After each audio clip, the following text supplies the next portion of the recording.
Hi, everybody. Welcome. I've been asked to wait a couple of minutes just before I start so that everybody can log on and make sure it's out. So it's 80 minutes past. When it goes to 19 and a half, 20, I'll crack on.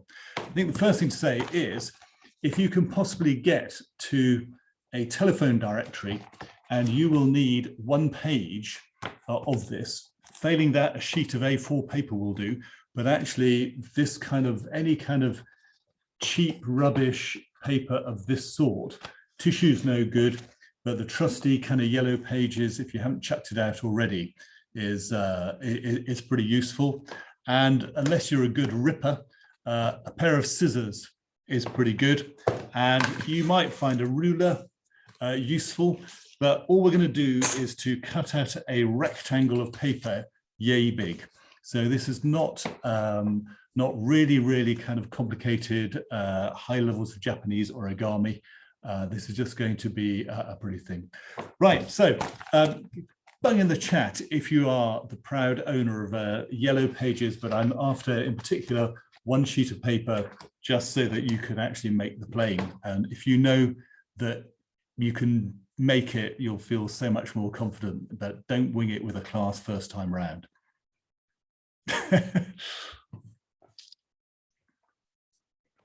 Somebody's put, oh, yes, sir. So I can see Spanish living in Brighton.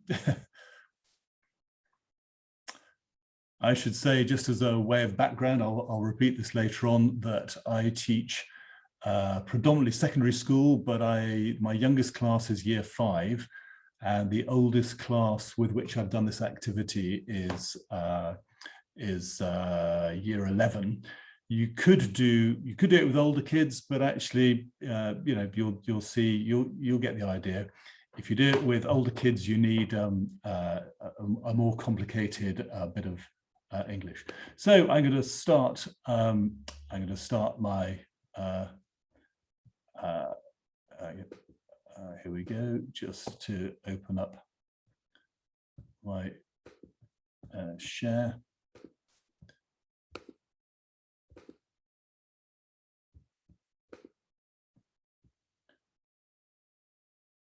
So here it is. That should give you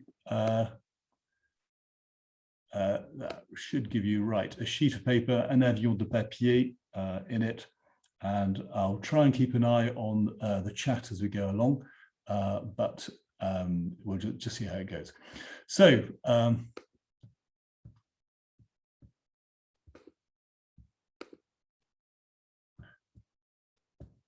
right, I've got my chat up, I can see it all. Okay, so what we're going to do is make a really simple paper plane. So sometimes Americans who really like this kind of stuff call it a tumblewing, but the idea is it's basically a rectangle of paper. But before we start that, I'm just going to talk you through kind of how I ended up in this position and why I ended up doing something as perhaps unusual as origami, and just to make language work. So I've taught year 5 through to year 13. This is a good activity that works with year 5 all the way through to year 11, but you're going to want to tweak the content depending on what you get. The key thing to say is that this has got absolutely nothing to do with lesson off, fun, any of that idea. The only idea is to get them to learn some French, to internalize it.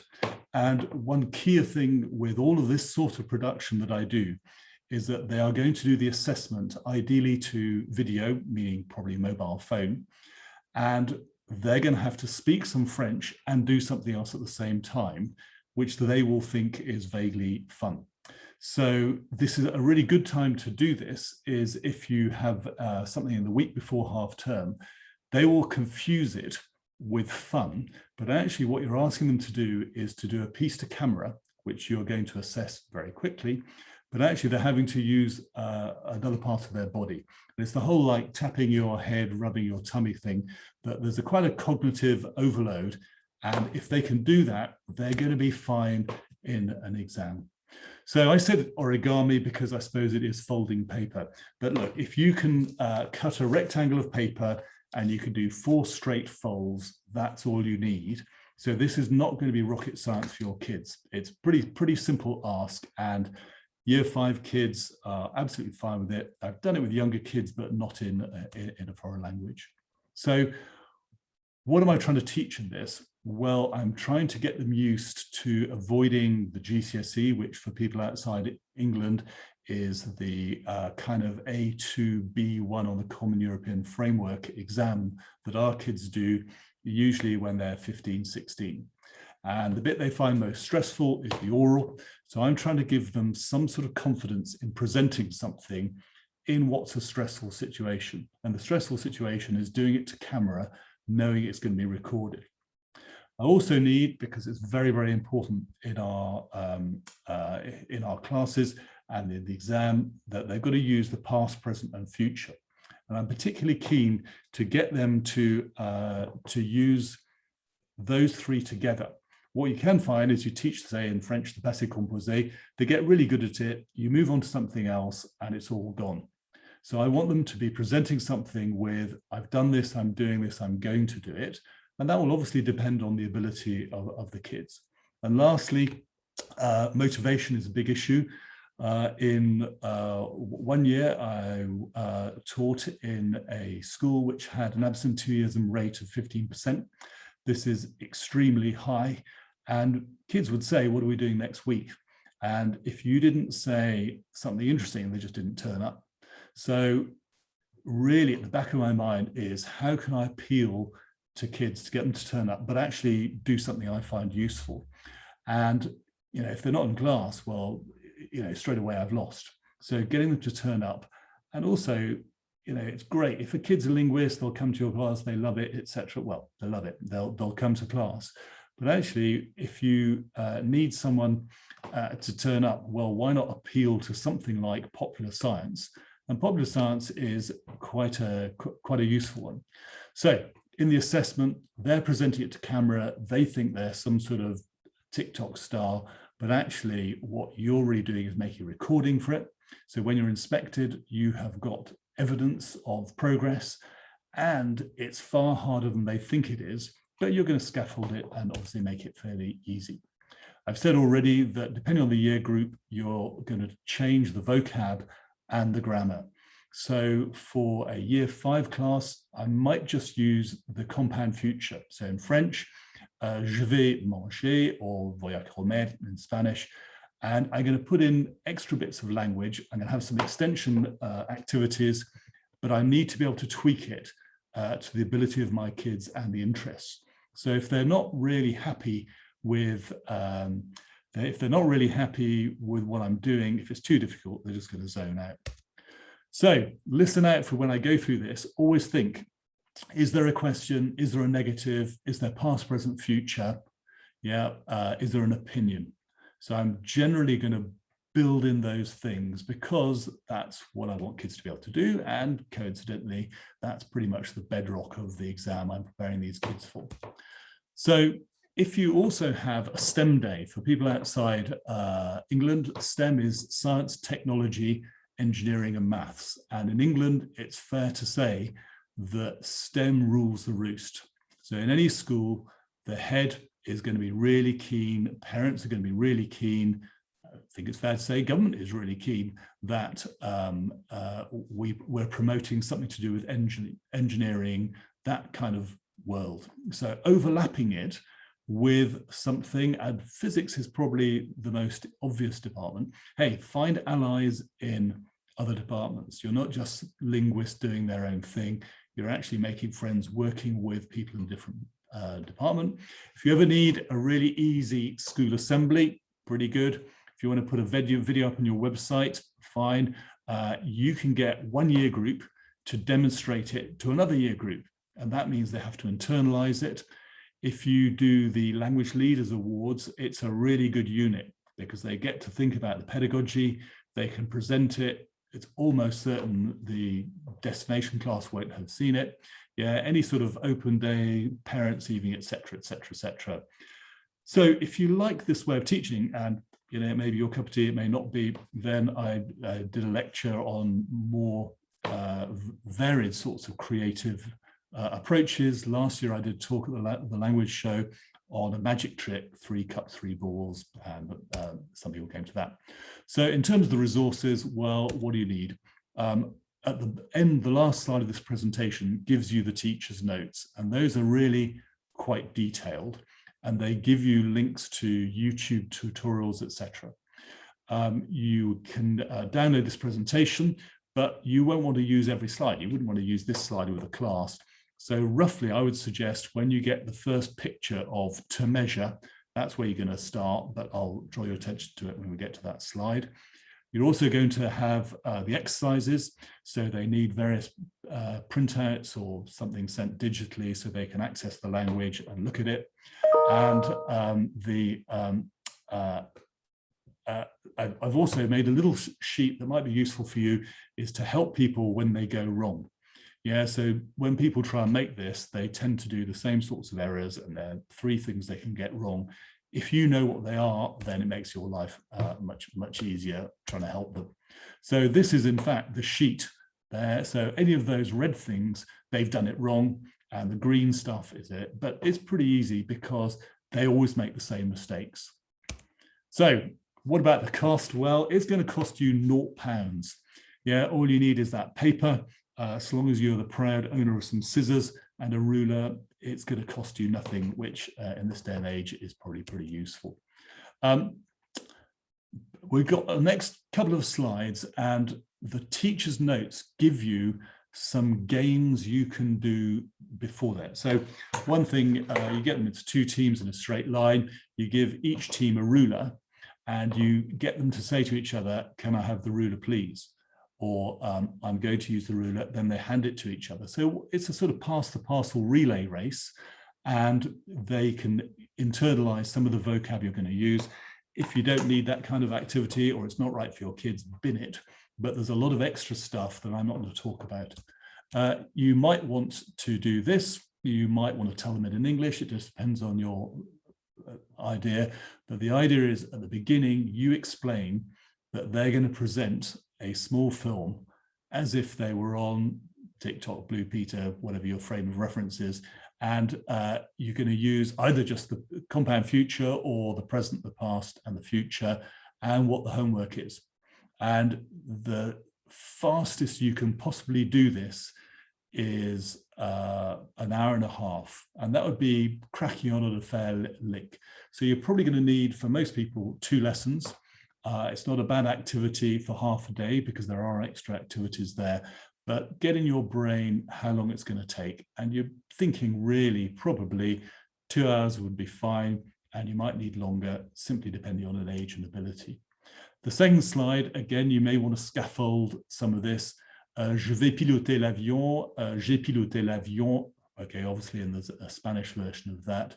But, you know, if they've got je vais infinitive and j'ai with the past participle, they're going to be okay in GCSE land because that's rewarded. Ditto present or compound future and the preterite in Spanish. So this is perhaps where I may start in, but I'm just going to stop that for a second.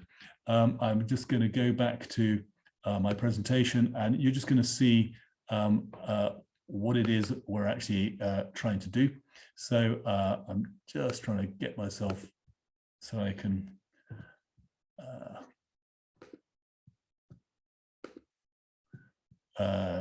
stop share. So here we go. So I'm just going to turn off the camera and start up the other camera.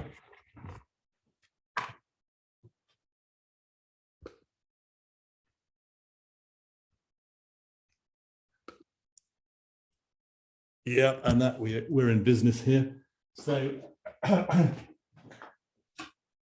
what you're going to do is you are going to make this rectangle of paper, which you're going to hold up, and you'll see that basically it flies. And it flies in a sort of reasonably slow, entertaining way. But generally, when people think of a paper plane, they think of a kind of dart, and that's really just, as you can see, it's pretty slow. Right, that's pretty straightforward, and they're going to enjoy that for a bit. But the next thing is, if you can get a large piece of cardboard, or this is an estate agent sign, something that goes opposite, a word from our sponsors, obviously.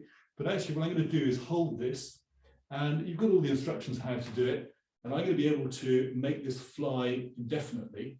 I'm in a bit of a cramped room, so I'll give it my best shot. But here we go. I can just surf this there, and I can actually steer it.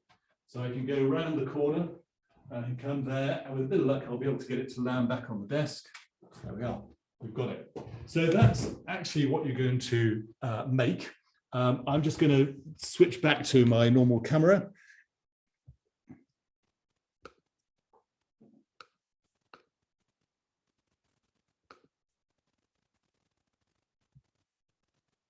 Okay, we're back. Let me just plug in again and grab a chair. Okay, so really, okay, that's it. Get back to sharing my PowerPoint.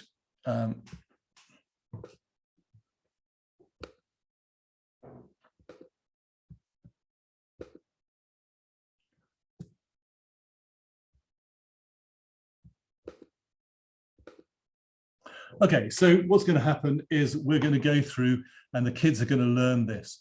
And one thing I quite like doing is I quite like starting them all off with regular ER verbs. So you will have a decision in both Spanish and French whether to use faire, or in this case fabriquer, or faire, or something else. Yep. So basically to measure is going to be mesurer. So you're going to get kids to repeat that. You're then going to go on to cut, which in French is coupe. And coupe, you can explain to kids that a coupe, or a coupe, as they say in English, is basically a car that has the back end cut off to make it go faster. So people think that, you know, a Mini Cooper is something to do that, and it's absolutely not. It's just that it's had the back end, or cars that have had the back end off cut off. Just excuse me whilst I just find the clock right. So it's had the back end covered. So basically, most kids will remember that a coupe is a fast car with a back end cut off. To bend, right? Pliers, pliable. Yeah, plier. If you've got people who understand anything about ballet, that's going to be probably pretty unusual. But pliers, plier, and last one, to fly. Ask kids what this is, and both boys and girls will get that hitting the ball in the air is a volley. Yeah, if they like a different approach, you could talk about a volley of bullets, but basically flying is volley because you're hitting the ball in the air. So you might want to have a quick recap of that. To make or to do, and I've explained about using faire. I don't know if it's helpful. My mnemonic for doing that is to say, it's not fair. You can't make me do that. So if you imagine, if you get kids to mime being a really annoying sort of 7-year-old, yeah, and to do the voice as well, they do it in pairs. It's not fair. You can't make me do that. So they get it make and do. Obviously, faire is slightly difficult as a verb, so you might want to use fabriquer, but actually take your call. It's a pretty good thing to introduce faire early on, but your call. And one thing is, when they're presenting to camera, I train them to go because if English people will go and is really dangerous, because in an exam just shouts out, I'm English. So basically, I'm going to say, hey, you're going to build in some thinking time by going, or eh bien, or pues, again, very Spanish, very things, but to manage the fact that people don't speak in a single chunk. So really, this is the time when you get to do something. So the easiest thing to do is to cut a rectangle 25 centimeters by 5 centimeters. Okay, and just to get it here, right, I'm putting my camera there to give you some idea about how much time and preparation. I get a sharp knife, just one of these things. You can get them in England from a pound shop for 6. I get a metal ruler. I avoid my fingers. I guesstimate 5 centimeters, and I just cut them. And I try and cut 20 in one go because I'm lazy. Right, and basically I've got a whole load of these things. That's my class prepared. As you can see, it's taken hours preparing this, but you have got then lots of pieces of paper like this, 5 centimeters by 25 centimeters. You're going to get the kids to do it. The text I'm going to show you is going to be "Je vais mesurer," and they're going to do that to camera.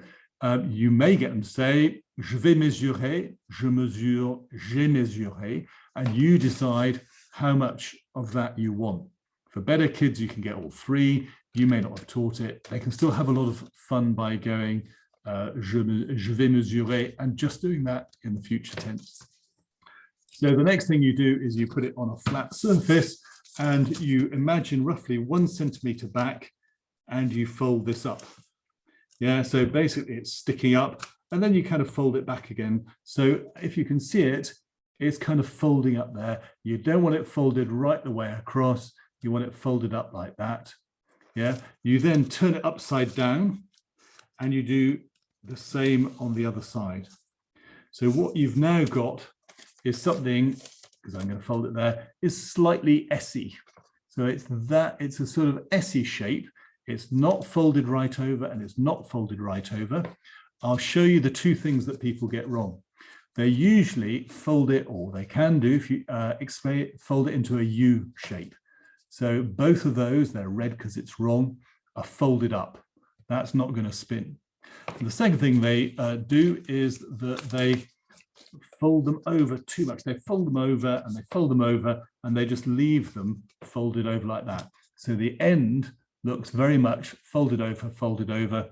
I don't want that. What I want, this is a green one because it's right, is a very gentle S. So there's more, it's just basically a wavy line. Yeah, anything will pretty much work. The next thing you do is you imagine 3 centimeters from the edge, but it doesn't really matter. Yeah, and then just fold that 3 centimeters and 3 centimeters. And basically from then on, you're in business. Try and fold them straight. If you don't, it's going to go one way or the other. So really, that's it. The next thing people get wrong is that they fold them at 45 degrees. If they do that, it's going to limp all over the place. What they need to do is to fold them absolutely at right angles. So I folded it and mine's flopped back a bit. So basically that has to be vertical and that has to be vertical there, and that's now basically going to fly. One top tip is kids will try and pick it up by one side, which means they'll bend that flat again. So if you just tell them, hey, always pick it up from the middle, that way you don't bend the tips, you're going to be fine. Yep. And the last thing people can get wrong is that they hold it, and this is a wrong version. They hold it, pinch it between your thumb and finger, however you want to do it. And they do this with this bit going down towards the floor. This side's going up, this bit's going down, that's wrong. What we want is this version, whereas as I hold it, pinch it, this bit, the back bit, the bit that I'm actually pinching with my fingers is going towards the ceiling. Yeah, and always remember that's going to be vertical. So if I do that, and I can probably just do this like that, I'm going to do it, and you can see it works. You're going to have to try reasonably hard to make something that doesn't work, but I've told you the things that people get wrong, and generally those are pretty much where it goes wrong every time. So if those are vertical, the things are gently bent over in an undulating form, that's going to be fine. Yeah, and you're in business. So this is a posher version. This is one slide that's quite useful to show them the things they get wrong, but it's almost easy to say, hey, check the guy next to you that they've got it right. And again, I've given it to you as an extra attachment, so you can see that. So this comes to then the French, and we can use faire or fabriquer. So, je vais faire un avion de papier, and they're going to practice that. Je vais mesurer un rectangle de papier. Je vais mesurer 25 cm sur 5 cm. Je vais couper le rectangle. Je vais plier le rectangle. Here's my opinion and my negative. C'est pas difficile, ce n'est pas difficile. Here's another future. Je vais voler l'avion. C'est cool, another opinion. And c'est terminé, c'est fini. So really, those are your sentences, and that's the version of it. That's pretty much the simplest version you could do. Notice, you could do that all in the present tense. Je fais un avion de papier, je mesure un rectangle de papier, and it all works. So you can do it in whatever tense you happen to be teaching or you want them to learn. If you want to, you can combine it with the past.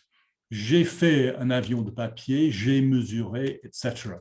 So all the text is there, and in the resources, I've given you the easier version with just a future, in which case it's very easy to change the present, and another version with the future and the past. If you've got kids who are really on top of this, you could say, hey, I want 3 videos of guys doing this really well, and I need 3 videos of people who are going to have the estate agent boards, and they're going to actually get to be the ones that are going to be shown if you want to have a go at that. And you could either give them the French for this, or you could get them to work it out. And it's je vais marcher, pas rapidement, pas comme un escargot. Whatever you want to say, these are just sentences they can go around and find out about and work out how to say, and that will just stretch the more able. If you have people who are going to find this difficult, you want the French version of the sentences with some of the words missing.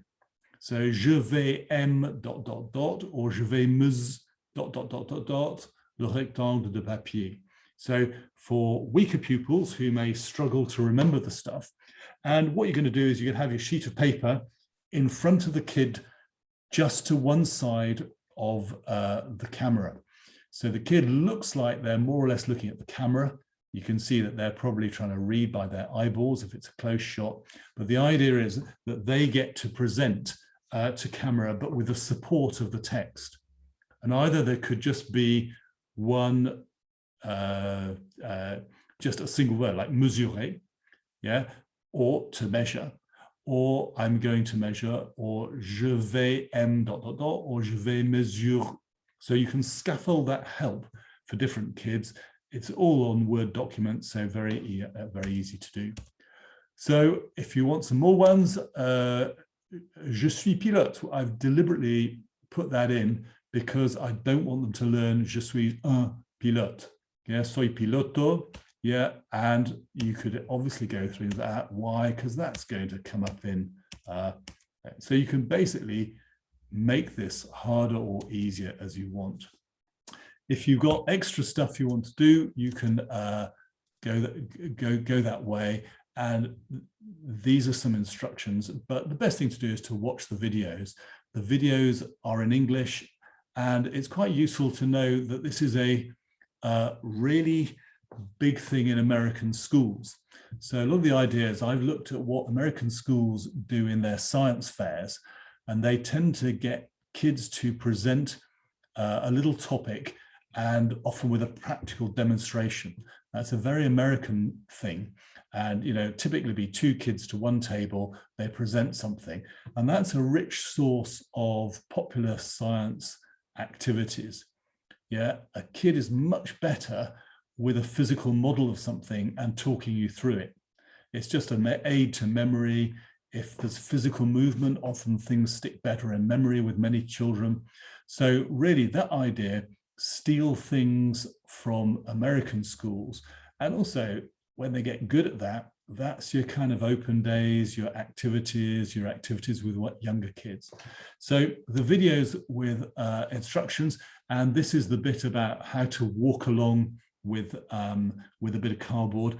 Notice this girl's pretty good, and she's got a very small piece of cardboard. I would say get something the size of an estate agent's sign to start off with, make it successful, and then get kids to graduate to smaller bits of cardboard or whatever. So cardboard works really well. You don't want it to be too heavy. It's just something that they can hold up and use. And one thing they'll do, but it's in the video, you need to keep it more or less vertical. For any kids who know about surfing, it's a bit like surfing. Yeah, if the board is behind you, if you swim too quickly, the wave is behind you and it doesn't help you. If you swim too slowly, yeah, then the wave overtakes you and disappears in front of you. So you've got to start swimming, wait for the wave to get you, and then you can kind of body surf down the wave. If they understand that and know that it's like that, that's exactly what's going on here. And people then graduate from doing this. And, you know, if there's somebody in your school who really likes planes, who really likes the physics of flight, there's a lot of physics in here. So if you go to the physics department and say, hey, I'm interested in this, can you tell me a bit about the science?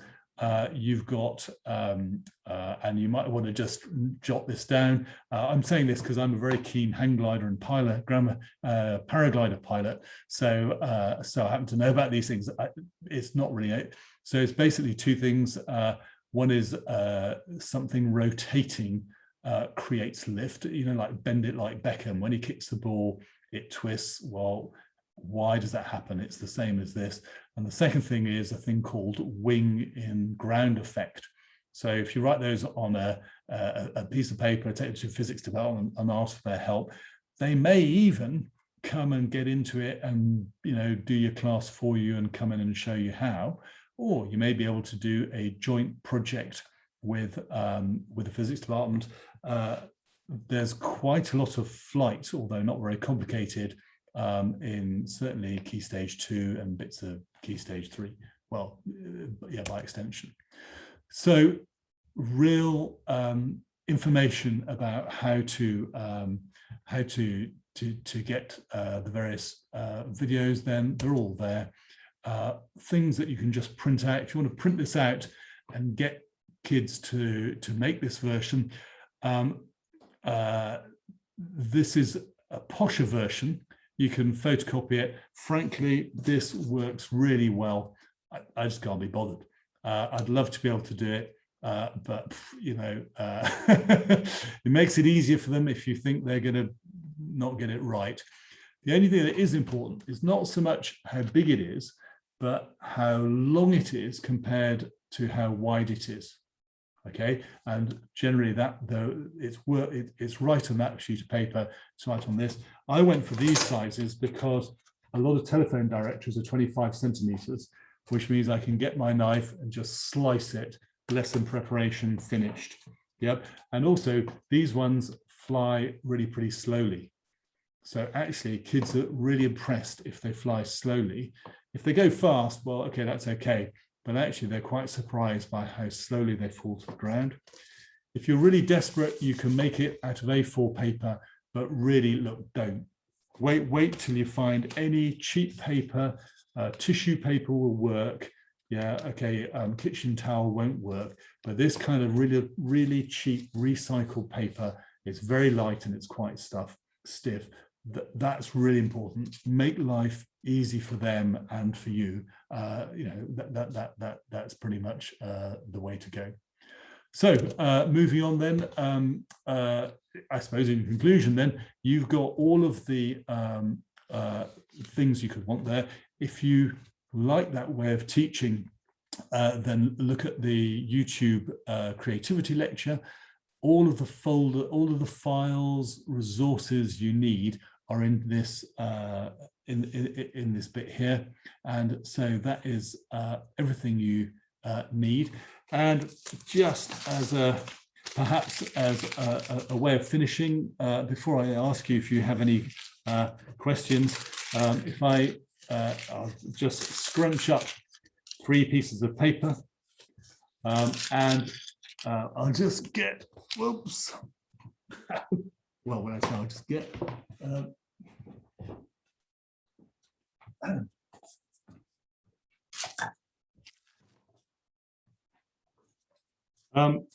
I just got, I'll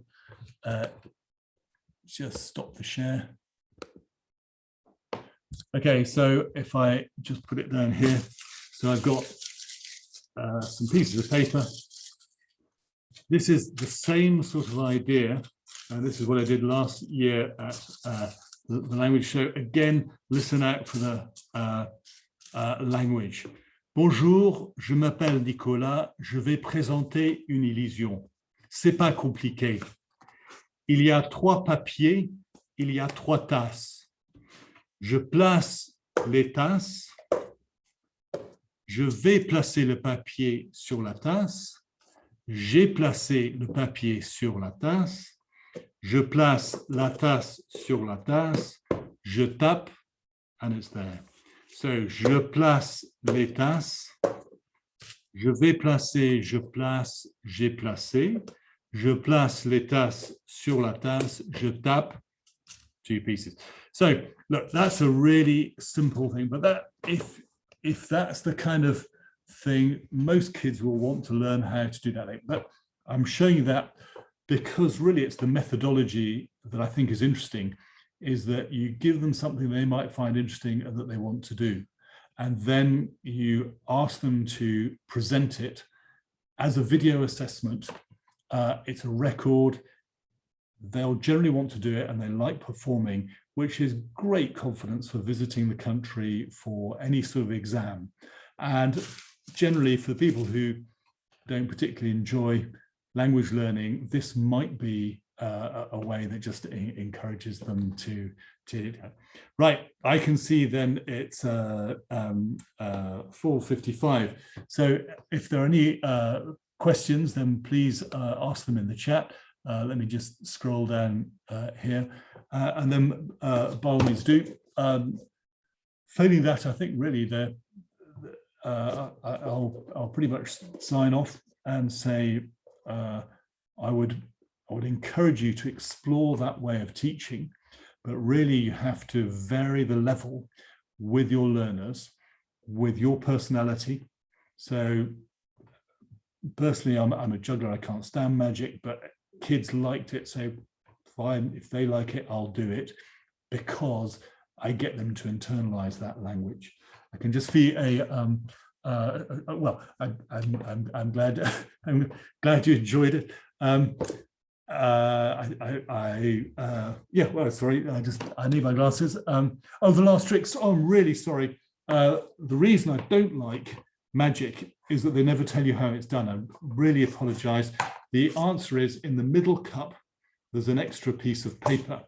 So basically, if you can imagine this middle cup, there's a 4th piece of paper, which is why magicians go, il y a 3 papiers, il y a 3 tasses, because then you think it's 3. So just to do it with 1 piece of paper. So obviously there's nothing in that one, I put it down. There is something in this one, and I put it down. So there's now 2 under there. Yep. And I put it down. So when so you think when I put this cup down there, there's going to be 1, but actually I'm going to do 2. So when I add this one, yep, basically you think somehow magically it's gone through defying the laws of physics, but actually it's still in that middle cup. Oops, and it's still in the middle cup there. Yeah, and there's now 2 pieces here. So honestly, there's nothing worse than magicians who don't tell you how they've done it.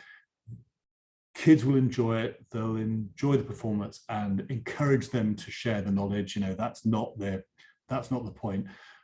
The point is always, I get language out of it, they have to internalize it. Cognitively, it's a strain because they have to do it and remember the language. And with this, obviously, they don't get the kit until they can do all of the language. So that's it, right? So okay. So look, I'm coming to my end there with 3 minutes to go. Thank you very much. If I could give one suggestion, and perhaps I'll volunteer it as a talk for next year's. I think one really good one, which is a mixture of engineering, is to get kids to build the tallest paper tower they can. And you can do straight away, les triangles, c'est solide, yeah, les rectangles, c'est pas solide. Yeah, so you can see where the presentation is there. If you just scroll up a sheet of A4, sellotape it, you can normally get best part of 10 books on top of it before it crumples. This really impresses kids. So I'm always back to that same thing. Do something they think is funny and entertaining. And so, okay, sorry, question. How do you implement this with GCSE topics to practice more vocabulary? I think you're fairly stuck. It's almost like, think of it as an advert. That's to say, adverts don't use a lot of language. Yeah, what you're really trying to do is to go for oral confidence, right? If a kid is confident for the GCSE, they're probably going to get best part of 15-20% higher mark, and they're going to like your language instead of being the thing so the reason the previous GCSE was like it was is that the oral exam was known to be the most stressful element in any of the exams that kids did. So the whole idea is, look, okay, you're going to really struggle to it, but if they're performing it to camera, it's going to be difficult. If you've got really good, you could say to kids, right, rewrite it with a conditional. Yeah, what should you have done? Get a kid to redo it as a j'aurais dû something or other. But look, that's a bit artificial. I would do this in the week before a half term or the end of term. Get the piece of video, view it as a confidence builder, and you're sellotaping past, present, future, negative, and an opinion. And really, that's the heart of GCSE. So I'd love to say it's the magic cure-all thing, but it's not going to be that. So I'm sorry, I don't have a genius idea. If you do have more vocabulary, will newspaper work for me? The tumble is tumble wings, but not. They will just about. But so if you try it now with a newspaper, it's going to work. But honestly, find in your school reception, there's going to be somebody's going to have it. Who the hell uses these? I have no idea. I've never looked anything up in these things, but they will want to give it to you. Newspaper is going to work slightly less good, but you don't want glossy paper. You want a light, stiff paper. I can see that's 5 o'clock, so I'm going to stop. And there's the ALL show and tell. Hope to see you there. And if you're in London, well, obviously I'm ALL Ismaila. Thank you very much. And yeah, look, you have your personality, you know what you want to teach. I suggest have a look at the ideas, but you do it your way with that basic thing. Thank you very much. And no, and don't apologize. It's just that when you talk to somebody, it's kind of just it's kind of useful to know what it is. And if you Google it there, but don't worry, I've sent you all the links, download it, and I think my email's in there. If not, it's MAIRN at Dulwich, DULWICH.org.uk, and by all means send me something. Right, 01, I've got to go. I've been told to finish time. Hope you enjoyed, and hope you enjoyed the rest of the language show. Bye-bye.